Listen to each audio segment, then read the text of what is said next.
Next, let me introduce Lucia Alice, their board member, who was witness to the court eviction of these tenants, and why we need to stop the displacement caused by speculators like Providence Student Living.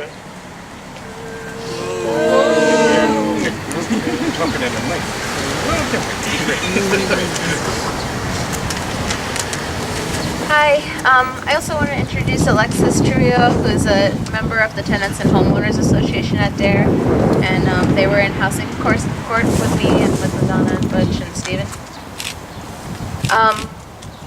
So the Center for Justice estimates that around 5,000 evictions are processed at 6th District Court a year.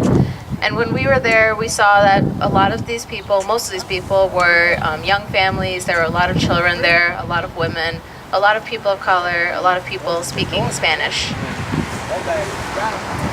The majority of tenants are underrepresented and are pressured into move-out deals by landlords and their attorneys. And we also witnessed this. A lot of these people that Anusha mentioned were, pushed into corners of the public space of the lobby at the courtroom, and were sort of like forced into these deals because they didn't really have any other options and were facing imminent eviction, but didn't really also have other alternatives. It was pretty degrading to have to be in public and make these huge decisions about safe places for your family to live.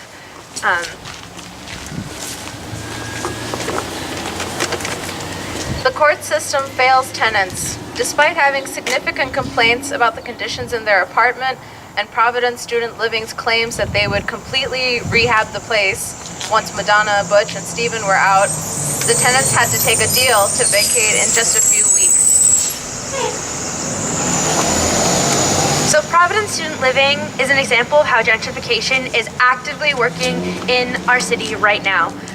The company is owned by Des Properties, which is based in Boston, so they're absentee, they're not even in Providence.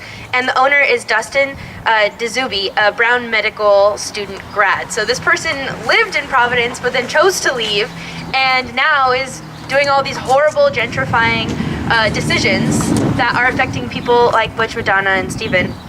The houses for this company are listed in Federal Hill, the West End, and Washington Park on their website. And these are all low-income communities of color where students and other transplants are actively pushing people out by, the force of these companies like Providence Student Living.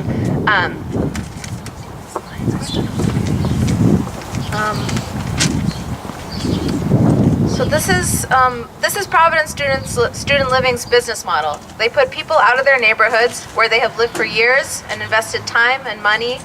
They furnish the place, and then they rent it to students from out of town for exorbitant rents. This is not economic development for the majority of the people in the city, and we need policies like rent control to discourage speculation and stop skyrocketing rents.